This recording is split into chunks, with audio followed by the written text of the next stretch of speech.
नमस्कार विद्यार्थी मित्रांनो, स्वागत आहे ब्रेन मिक्सर या आपल्या युट्यूब चॅनल मध्ये।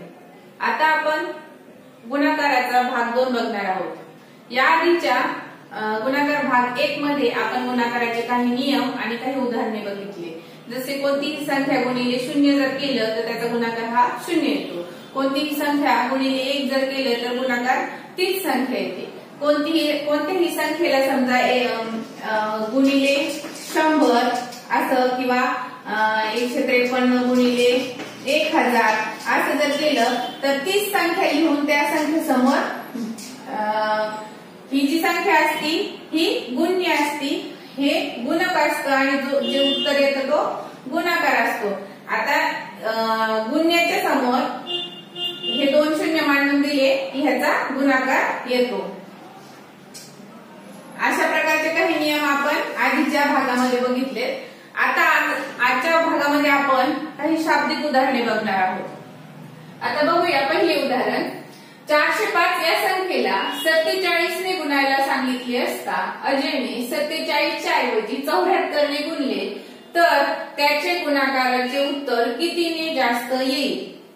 गणित समजून घ्यायचं बघा। 405 या संख्येला 47 ने गुणायच्या ऐवजी 74 ने गुणलं तर गुणाकार कितीने जास्त होईल। आता आपण ह्या संख्येचा 405 गुणिले 47 करायचं, नंतर 405 गुणिले 74 करायचं, मग त्याची वजाबाकी करून बघायची। यामध्ये खूप वेळ जातो। मग अशा प्रकारचं गणित जेव्हा विचारलेलं असतं ह्या संख्येने गुणण्याऐवजी या संख्येने गुणलं तेव्हा काय करायचं, जी मोठी संख्या असेल त्या दोन संख्यांमधला फरक काढून घ्यायचा। म्हणजे आपल्याला 74 आणि 47 ह्या दोन संख्या ज्या दिल्या त्यांच्यातील फरक किती आहे।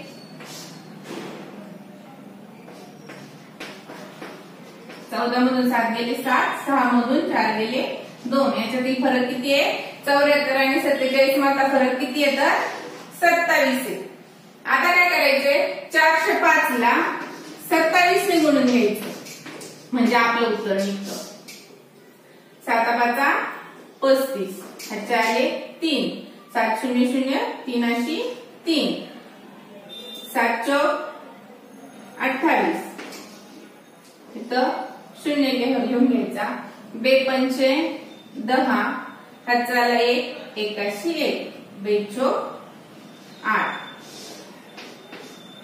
ह्याच्याशी 5, 3 अशी 3, 8 आणि 1 9, 2 आणि 10, याचं उत्तर आले बघा 10,935। आता बघा म्हणजे आपण काय केलं, फक्त 405 या संख्येला 47 ने गुणण्याऐवजी 74 ने, मग जर आपण 47 ने गुणून बघायचं, नंतर 74 ने गुणून बघायचं, नंतर त्याचा जो गुणाकार आला त्याची वजाबाकी करायची, यात खूप वेळ जातो। त्याऐवजी काय करायचं 74 मधून आपण 47 वजा केले, उत्तर आलं 27 आणि जे 27 आलं त्यानेच फक्त 405 ला गुणून घ्यायचंय, आपलं उत्तर येऊन जातं। आता बघा दुसरं, एका संख्येला 16 ने गुणण्याऐवजी 10 ने गुणले असता गुणाकार 30 ने कमी होतो तर ती संख्या कोणती। आता हे वेगळं गणित आहे बघा। काय सांगितलं त्यांनी 16 ने गुणण्याऐवजी 10 ने गुणलं तर गुणाकार 30 ने कमी झाला तर ती संख्या कोणती।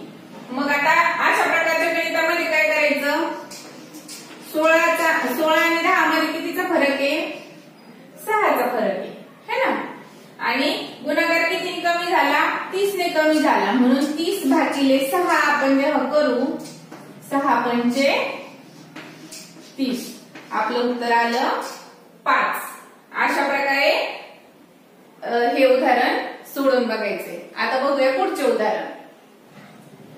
आता या उदाहरणामध्ये बघा 3.6 मीटर लांबीच्या एका पाईपचे 8 ठिकाणी कापून समान तुकडे केले तर प्रत्येक तुकड्याची लांबी किती असेल। पर्याय दिले 40 सेंटीमीटर, 4 सेंटीमीटर, 400 सेंटीमीटर, 0.4 सेंटीमीटर। आता या गणितासाठी आपल्याला मीटरचं सेंटीमीटर मध्ये करता आलं पाहिजे। म्हणजे 1 मीटर बरोबर 100 सेंटीमीटर असतं, म्हणून आपल्याला 3.6 मीटरचं सेंटीमीटर मध्ये करून घ्यावं लागेल। मग त्याच्यासाठी काय करावं लागतं 3.6 गुणिले 100 करायचं।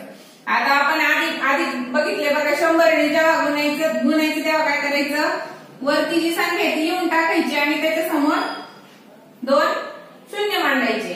पण आता इथं पॉइंट आहे ना, म्हणून मग हा पॉइंट इथे एककच्या घराच्या नंतर पॉइंट आहे, म्हणून आपण इथं एककच्या घराच्या आधी, इथं एककच्या घराच्या आधी पॉइंट आहे आणि म्हणून इथं एककच्या घराच्या आधी. म्हणजे उत्तर किती आलं? 360 सेंटीमीटर. आता आपण 360 सेंटीमीटर पाईपचे 8 ठिकाणी कापून समान तुकडे केले. बरं, 360 सेंटीमीटर पाईपचे. आता 8 ठिकाणी कापलं त्याला. आता एका पाईपचे जर आपण एका ठिकाणी कापलं तर त्याचे भाग किती होते? 2 भाग होते, है ना. मग 8 ठिकाणी कापल्यावर 1 2 3 4 5 6 7 8 8 ठिकाणी कापलं आपण. तर किती भाग झाले बघा? 1 2 3 4 5 6 7 8 9. किती भाग झाले? 9 भाग झाले. मग आपल्याला आपण त्यांनी 8 ठिकाणी कापलं. कधी कधी असं 8 समान तुकडे केले असं पण असू शकतं. पण त्यांनी या गणितामध्ये काय दिलं? 8 ठिकाणी कापून समान तुकडे केले. 8 ठिकाणी कापलं म्हणून मग त्याचे तुकडे किती झाले? 9 तुकडे झाले. असं आपल्याला कन्फ्युज करण्यासाठी दिलेलं असतं बघा. आता आपला 360 सेंटीमीटर उत्तर आलं होतं ना. आता 360 सेंटीमीटरचे किती तुकडे केले त्यांनी? 9 तुकडे केले. म्हणून मग काय करायचं? 360 भागिले 9 करायचं. 9 चौक 36. वरून 0 घेतला, पुन्हा 9 0 0. उत्तर भागाकार किती आला? 40. म्हणजे मग या गणिताचं उत्तर किती आहे? पर्याय क्रमांक 1 40 सेंटीमीटर. पुढचं गणित बघा. नागपूर ते वर्धा व वर्धा ते नागपूर विना थांबा बसच्या दिवसभराच्या 4 फेऱ्या पूर्ण झाल्या. बसमध्ये प्रत्येक वेळी 42 प्रवासी होते. बसचे तिकीट प्रत्येकी 85 रुपये असल्यास त्या बसचे एकूण उत्पन्न किती? आता हे गणित पण बघा, आपल्याला त्यांनी सांगितलं, इथं सांगितलं 4 फेऱ्या पूर्ण केल्या. पण जाण्याची एक फेरी आणि येण्याची एक फेरी. नागपूर ते वर्धा जाण्याची एक फेरी, वर्धा ते नागपूर येण्याची एक फेरी. म्हणजे एका फेरीमध्ये 2 असं म्हणजे 4 फेऱ्या पूर्ण केल्या. म्हणजे एका फेरीमध्ये 42 प्रवासी, जाताना 42 प्रवासी, येताना 42 प्रवासी. अशा प्रकारे म्हणून 42 गुणिले 8 करावं लागेल आपल्याला. 8 दुनी 16, हाताला 1, 8 चौक 32, 32 आणि 33. आता किती आले? 336. आता 336 प्रवाशांनी प्रवास केला. आता 336 प्रवासी आले. 336 आणि एका प्रवाशाचं प्रत्येकी प्रवाशाचं तिकीट किती आहे? 85 रुपये. आपल्याला त्या बसचं दिवसभराचं उत्पन्न काढायचंय. आता पूर्ण दिवसभरात 4 फेऱ्या म्हणजे जाण्याची एक येण्याची एक असं म्हणून आपण 8 गुणिले 8 केलं. आता 336 गुणिले 85 करू. 5 सक 30, हातचाले 3, 5 त्रिक 15 आणि 3 18, हातचाला 1, 5 त्रिक 15, 15 आणि 16.